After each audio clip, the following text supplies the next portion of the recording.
हरे कृष्णा। आप सबका बहुत बहुत धन्यवाद है।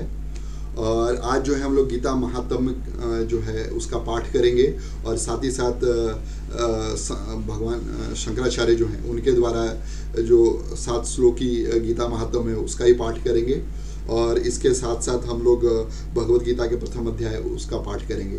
ये तीनों पाठ करने का बेसिक उद्देश्य ये है कि जितने भी दिवंगत आत्माएं हैं जो इस कोविड की स्थिति में प्राप्त हुई हैं मृत्यु को, और बहुत ही दुखद है। और इस स्थिति में मैं बहुत ऐसी खबरें सुन रहा हूँ जिसमें लोगों को बेसिक नेसेसिटीज़ जो है नहीं मिल पा रही हैं, उनको प्रॉपर तरीके से उनका संस्कार नहीं हो पा रहा है, बस पॉलिथीन में लपेट के उनको जला दिया जा रहा है। या जो है पंडित मिलना मुश्किल है, वो 10 दिन का 13 दिन का कोई कार्यक्रम नहीं हो पा रहा है, लोग अपने परिजनों को लास्ट स्टेज में देख नहीं पा रहे हैं। इतनी बुरी स्थिति है उस कोविड सिचुएशन में। ये भगवत गीता का जो महात्म्य है, ये जो है मैं अपने तरफ से प्रार्थना करता हूँ, अपने परंपरा गुरु महाराज के चरणों में प्रार्थना करता हूँ, भगवान कृष्ण के चरणों में प्रार्थना करता हूँ, श्रील प्रभुपाद जी के चरणों में प्रार्थना करता हूँ कि वो कृपा करें। और ये भगवत गीता जो है भगवान कृष्ण के द्वारा बोली हुई वाणी है, और गीता जी के पाठ में और भगवान कृष्ण में कोई अंतर नहीं है। जब भी हम भगवान गीता जी का पाठ करते हैं, सुनते हैं, इससे जो है हमको भी शांति मिलती है। और ये जो है आप कभी भी अपने घर में आप इसको चला सकते हैं, बजा सकते हैं, खुद भी सुन सकते हैं। और इसके साथ ही साथ जितने भी आपके परिजन हैं जिनको आपने खोया है इस सिचुएशन में या कभी भी, उनको आप जो है मानसिक रूप से उनको विनम्र निवेदन करके उनको प्रणाम करके अपने पास बुला सकते हैं, बैठा सकते हैं, आसन दे करके ये सुना सकते हैं। ये सबसे बड़ा सेवा होगा उनके लिए जो दिवंगत आत्माएं हैं, या ऐसे लोग नियर एंड डियर्स वंस हैं जिनको आप ये सुनाना चाहते हैं, या बहुत सारे ऐसे लोग जो मृत्यु सैया पड़े हैं उनको भी आप ये सुना सकते हैं। और स्पेशली ये जो मैं गीता महात्म्य का पाठ कर रहा हूँ, ये हमारे धर्मपत्नी जी हैं, उनके मामा जी हैं जो कोलकाता में रहते हैं, अनंत पाइक, और उनके धर्मपत्नी श्रीमती पाइक जी, और साथ ही साथ उनकी 2 सुपुत्रियाँ मोना जी और मौसमी जी। उनके आग्रह पर मैं ये गीता महात्म्य का पाठ कर रहा हूँ। और आप सबसे भी अपेक्षा है कि आप भी आशीर्वाद कीजिए और कृपा बनाए रखिए, और इस गीता महात्म्य को आप लोगों भी ध्यान से सुनिए। ये जो गीता महात्म्य है ये स्कंद पुराण के उत्तराखंड में 175वें अध्याय से लेकर के 192वें अध्याय, यानी कि 18 अध्याय में भगवत गीता के 18 जो है अध्याय उनका जो है वर्णन किया हुआ है और उनका महात्म्य दिया हुआ है। तो इस प्रकार जो है स्कंद पुराण में माँ पार्वती जो है शंकर जी से प्रार्थना करती हैं, उनसे पूछती हैं कि हे शंकर जी, आप सारे तत्वों को जानने वाले हैं, हाँ, तो आप जो है गीता जी का महात्म्य बताइए। तो शंकर जी जो है फिर उनको बैक डेट की जो है पास्ट टाइम बताने लगते हैं, जो ऐतिहासिक घटनाएं घटी हैं। लक्ष्मी देवी जब देखती है भगवान विष्णु को क्षीर सागर पे सोए हुए, भगवान शंकर जी बताते हैं ये प्रश्न जो स्वयं भगवान विष्णु ने इसका महात्म्य जो है बताया है ये स्कंद पुराण में, और शिव जी जो हैं उसी की चर्चा करते हैं। वो बताते हैं कि एक समय की बात है जब माँ लक्ष्मी जो सारे ब्रह्मांड का पालन करने वाली हैं, वो भगवान विष्णु का चरण सेवा कर रही थी, और भगवान जो है अर्ध निद्रा में सोए हुए थे। और देवी उनसे प्रश्न करती हैं, हे प्राणनाथ, आप तो समस्त जगत को चलाने वाले हो, लेकिन आप इस तरह से सोए हुए हो, इसका क्या कारण है? हाँ, ऐसा प्रतीत होता है आप तो कुछ कर ही नहीं रहे। तो भगवान विष्णु बोलते हैं, हे देवी, ऐसा नहीं है, मैं सोते हुए भी जो है कुछ ना कुछ कार्य हर समय करता रहता हूँ, और मैं जो है हर समय अपने ज्योति स्वरूप पर जो है ध्यान करते रहता हूँ, और यही कारण है कि मैं तुम्हें नींद देता हुआ प्रतीत होता हूँ। और लक्ष्मी देवी आश्चर्यचकित होती है, वो बोलती है, हे भगवान, आप तो सारे योगियों के ध्यान योग्य हैं, ध्येय योग्य हैं, तो आप किसका ध्यान करते हैं? मुझे इसकी बहुत बहुत कौतूहल है, क्योंकि इस चराचर जगत की सृष्टि और संहार करने वाले स्वयं आप ही हैं, आप सर्वसमर्थ हैं। तो ये आप फिर किसका ध्यान करते हैं? जब तो भगवान कहते हैं, हे प्रिय, आत्मा का स्वरूप द्वैत व दैत से पृथक, भाव भाव से मुक्त और आदि और अंत से रहित होता है। शुद्ध ज्ञान के प्रकाश से उपलब्ध होने वाला तथा परमात्म स्वरूप होने के कारण एकमात्र सुंदर वही है, वही मेरा ईश्वरीय रूप है। आत्मा का एकत्व ही सबके द्वारा जानने योग्य है। गीता शास्त्र में इसी का प्रतिपादन हुआ है। भगवान यहाँ गीता का रेफरेंस देते हैं। गीता शास्त्र में जो है आत्मा का स्वरूप बताया गया है। तब लक्ष्मी देवी बोलती हैं कि और वो स्वरूप मेरा है। गीता में बताया गया और स्वरूप। लक्ष्मी देवी आश्चर्यचकित होती हैं, भगवान आप तो अधोक्षज हो, आप तो इंद्रियों से परे हो, आपको तो कोई डिस्क्राइब कर नहीं सकता, आपको तो ब्रह्मवादी लोग बोलते हैं कि आप निरंकार हो, पर ब्रह्म हो, आपको कोई देख नहीं सकता, आप ज्योति स्वरूप हो। तो भगवान बोलते हैं, हाँ देवी आप ठीक कहती हैं, लेकिन गीता जो है स्वयं मेरे मुख से निकली हुई वाणी है और मुझ में और गीता जी में कोई अंतर नहीं है। गीता जी में मैं स्वयं अपने आप के बारे में बताता हूँ पूरे ब्रह्मांड को, ताकि लोग मेरे बारे में जान सकें। और ये सुनकर के लक्ष्मी देवी बहुत ही आश्चर्यचकित होती हैं और बोलती हैं, हे भगवान आपने जो है इतना सुंदर बताया और गीता जी के बारे में बताया कि वो आपका बोध कराती है, मैं इसके महात्म्य के बारे में सुनना चाहती हूँ। तो भगवान विष्णु बताते हैं, हे देवी सुनो, मैं तुमको बहुत ही ध्यान से सुनाता हूँ। हाँ, इसके 5 अध्याय जो हैं उनको मेरा मुख समझना चाहिए और बाकी के जो 10 अध्याय हैं उनको मेरी भुजाएं समझना चाहिए। 5, 10, 15 और एक भुजाएं हैं जो एक पार्ट है उसको उदर समझना चाहिए और 2 अध्यायों को मेरा चरण कमल समझना चाहिए। टोटल इस तरह से 18 अध्याय होते हैं और इन 18 अध्याय को मेरी वांगमय मूर्ति समझना चाहिए। मैं स्वयं 18 अध्याय में साक्षात खड़ा हूँ, ये ऐसा समझना चाहिए।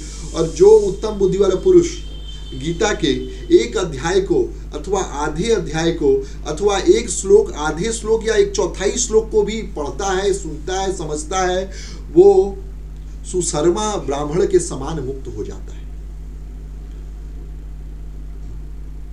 सुशर्मा ब्राह्मण के समान मुक्त हो जाता है। तो अब लक्ष्मी देवी पूछती हैं कि ये सुशर्मा ब्राह्मण कौन है? तो भगवान विष्णु यहाँ से महात्म्य की कथा चालू करते हैं। अभी भी छोटा छोटा महात्म्य दिया था, उसकी कथा चालू करते हैं। सुशर्मा ब्राह्मण कौन था? सुशर्मा जो नाम का व्यक्ति था वो ब्राह्मण कुल में उत्पन्न हुआ था, लेकिन उसको द्विजबंधु कहेंगे क्योंकि वो ब्राह्मणों के उसको कोई गुण नहीं थे।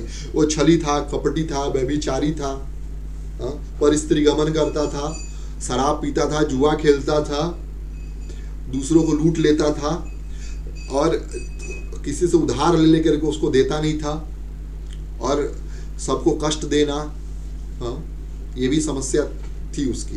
बहुत तकलीफ देता था दूसरों को।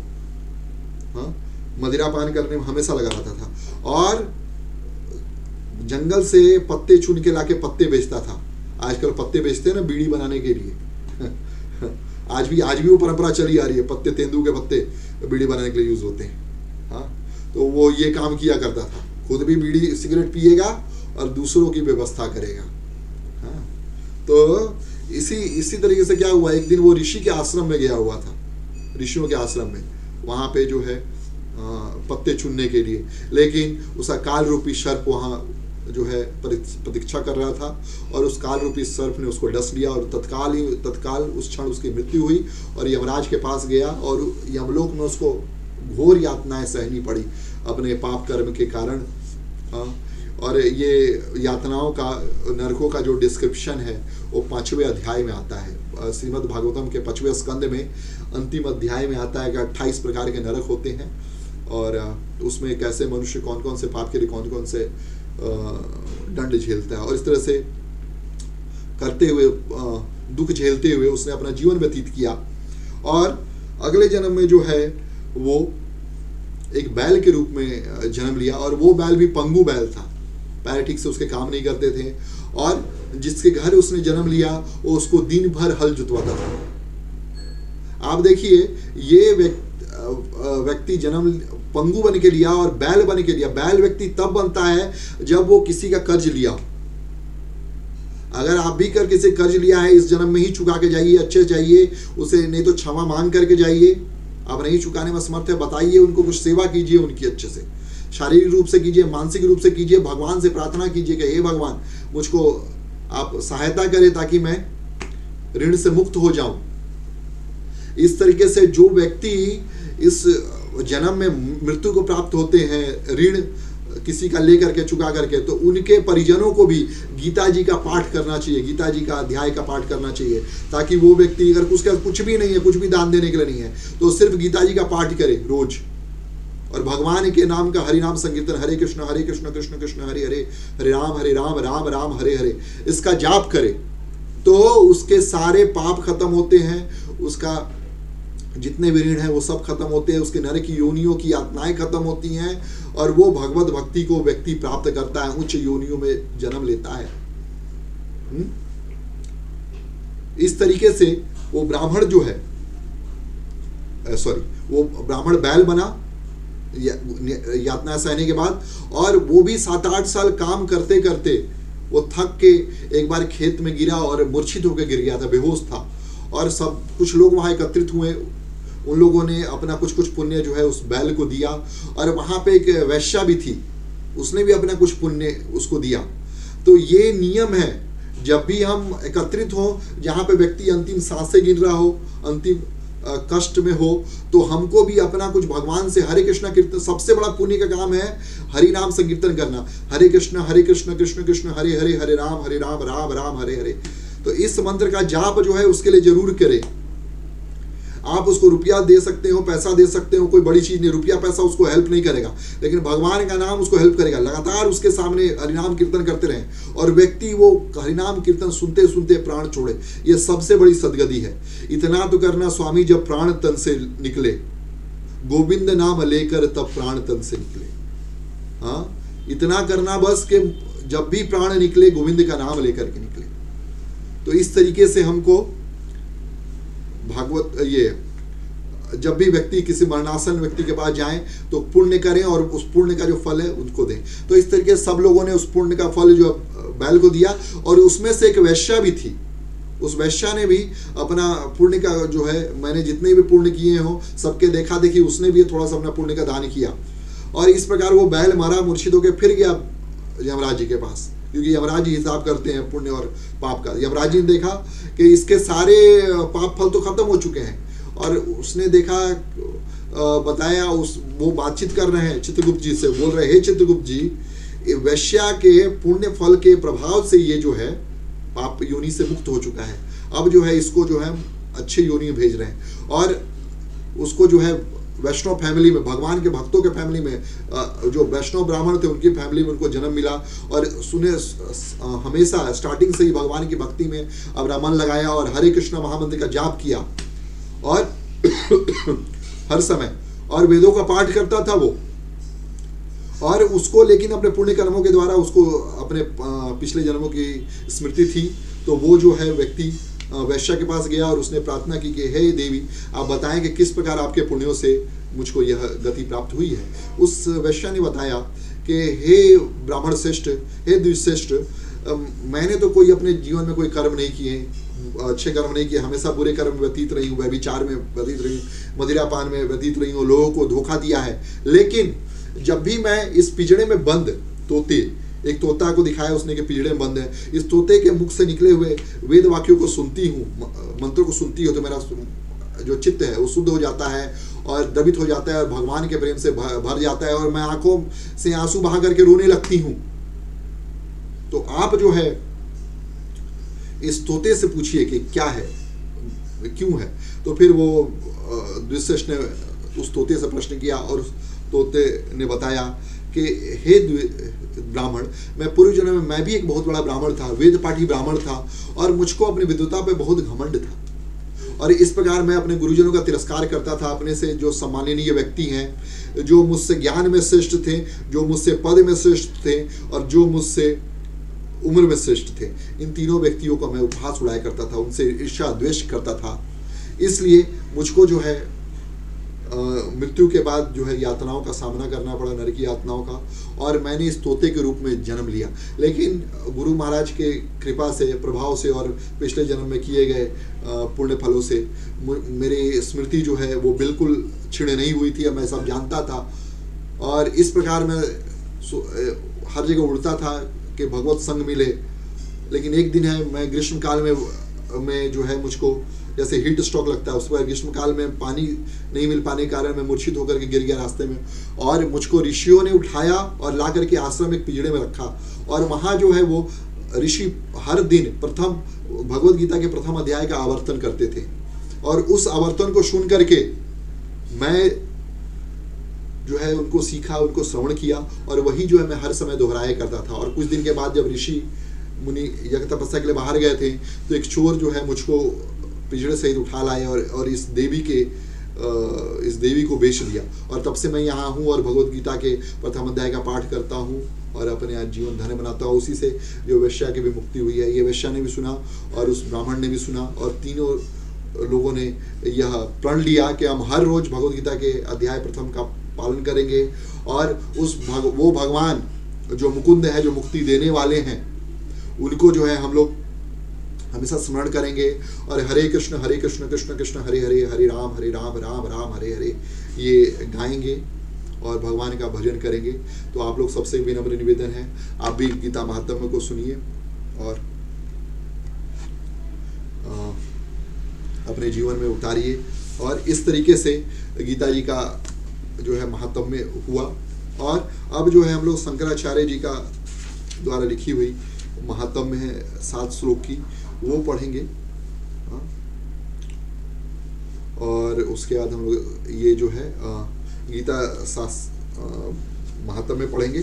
और उसके पहले हम लोग मंगलाचरण थोड़ा सा करते हैं, गुरु महाराज को प्रणाम करते हुए, प्रभुपाद जी को प्रणाम करते हुए, जिनके द्वारा मुझको यह सौभाग्य प्राप्त हुआ कि मैं कर सकूं भगवत्ता का पाठ। ओम अज्ञानतिमिरन्धस्य ज्ञानाञ्जनशलाकया चक्षुन्मीलितं येन तस्मै श्रीगुरुवे नमः। श्रीचैतन्यमनोभीष्टं स्थापितं येन भूतले स्वयं रूपकदा मह्यं ददाति स्वपदान्तिकं। वन्देऽहं श्रीगुरुं श्रीयुतपदकमलं श्रीगुरून् वैष्णवांश्च। श्रीरूपं सागरजातं सगण रघुनाथान्वितं तं सजीवं साद्वैतं सावधूतं परिजनसहितं श्रीकृष्णचैतन्यदेवं। श्रीराधा कृष्णपादान् स्वगण ललिता श्रीविशाखावितांश्च।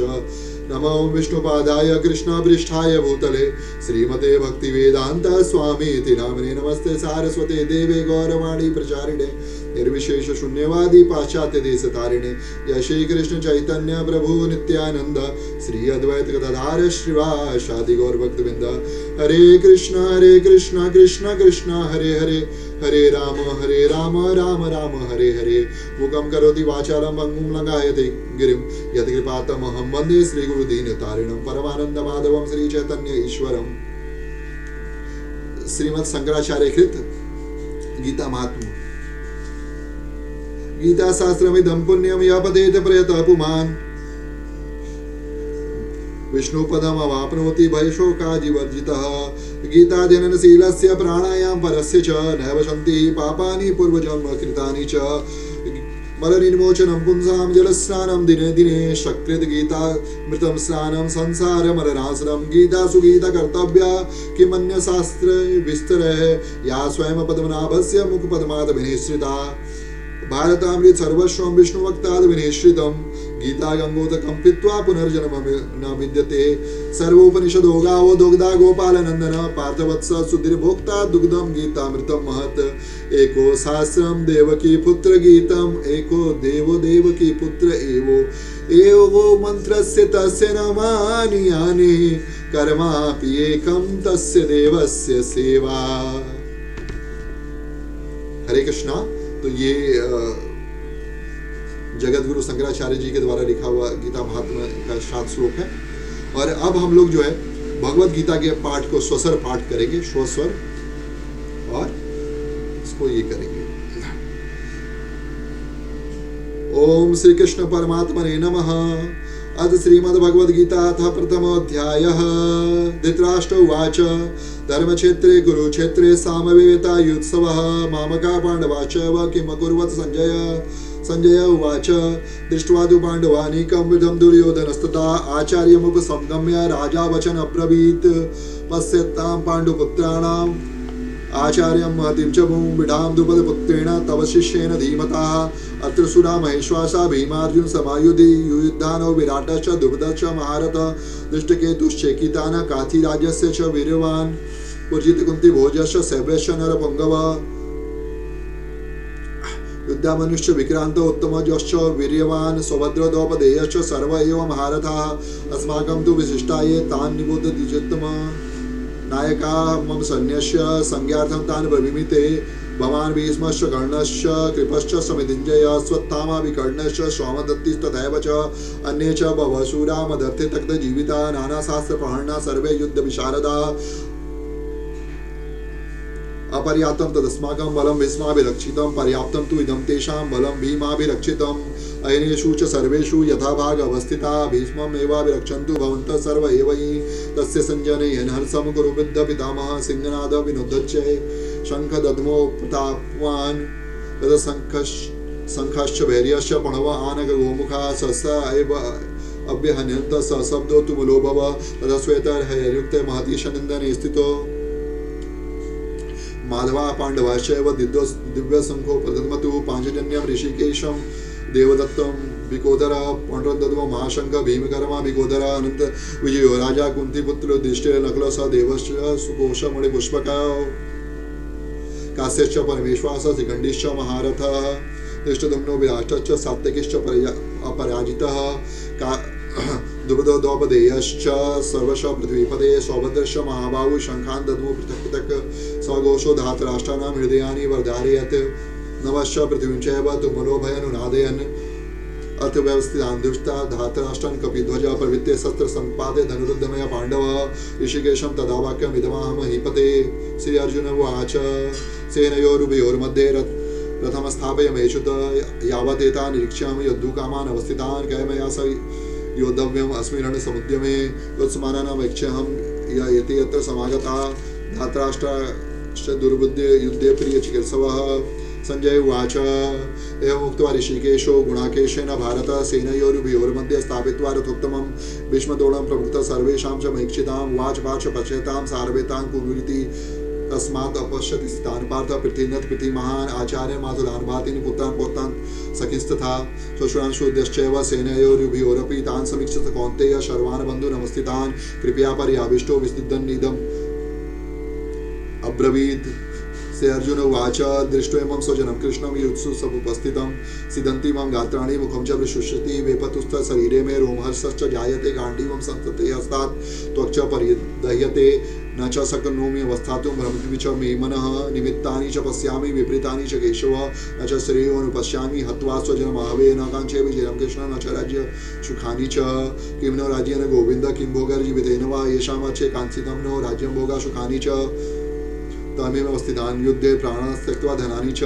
आचार्य पितरपुत्र तथैव च पितामहः मातुला स्वशुरापुत्रा शाला सम्बन्धिनस्तथा एतान् न हन्तुमिच्छामि गन्तोऽपि मधुसूदन अपि तलकस्य राज्यस्य हेतु किं न मही कृते निहत्य धातराष्ट्रान् का प्रीतिः स्यात् जनार्दन पापमेवाश्रयते अस्मान् हत्वैतान् अततायिनः तस्माद् नरः वयं हन्तुं धातराष्ट्रान् स्वबान्धवान् स्वजनं हि कथं हत्वा सुखिनं स्याम माधवं यदप्येते न पश्यन्ति लोभोपहत चेतसा कुलक्षय कृतं दोषं मित्रदोहे च पातकं कथं न गेयम् अस्माभिः पापमेव अस्मात् निवर्तितुं कुलक्षय कृतं दोषं पश्यद्भिर्जनार्दन कुलक्षय प्रणश्यन्ति कुलधर्मा सनातन धर्मनष्टो कुलकृत्सन् अधर्मो भवति उत अधर्मो भवात् कृष्ण प्रदुष्यन्ति कुलस्त्रिय स्त्रीतु दुष्टाशु वार्ष्णेय जायते वर्णशङ्करः शङ्करो नरकायैव कुलग्नानां कुलस्य च वदन्ति हि पितरो हि येषां लुप्तपिण्डोदक्रिया दोषैरेते कुलग्नानां वर्णशंकर कारके उत्साधन्ते जातिधर्मा कुलधर्माश्च शाश्वता उत्सन्न कुलधर्माणां मनुष्याणां जनार्दन नरको नियतं वासो भवति तु अनुशुश्नुम अहोबत महापापम कर्तुव्यवशिता वयम यद राजसु गुलोभेन हंतु स्वजन मुद्दता यदि माम प्रतिकारम शस्त्र पाणयः सातराष्ट्रारणे हन्युस्तन्मे क्षेमतरं भवेत्। श्री संजय उवाच एवं मुक्त्वा शंखे रथोपस्थ उपविशत् विसृज्य ससरं चापं शोकसन्विघ्न मानसा। ओम तत्सइति श्रीमद्भगवद्गीतासु उपनिषत्सु ब्रह्म विद्यायां योगशास्त्रे श्रीकृष्ण अर्जुन संवादे श्री अर्जुन विषाद योगो नाम प्रथमोऽध्यायः। हरे कृष्णा। बहुत बहुत धन्यवाद आप लोग सबका बहुमूल्य समय देने के लिए। आप लोग सबसे विनम्र निवेदन है इस वीडियो को अधिक से अधिक शेयर कीजिए और आपके जितने भी मित्रजन हैं, ऐसे व्यक्ति हैं जिनको इससे लाभ होगा, आप स्वयं भी सुनिए, उनको मन में आप आमंत्रित कीजिए और उनको भी सुनाइए। आपने जितने भी अपने परिजन खोए हैं उन सब के लिए, और जो इस समय डेथ बेड पे हैं, सैया पे हैं और अंतकाल की स्थिति में है, ऐसे लोगों के लिए ये गीता जी का पाठ और गीता जी का महात्म्य बहुत ही फलदायक है। आप भी कीजिए और अपने पूरे बच्चों को भी करवाइए, जिससे बड़े जो हैं,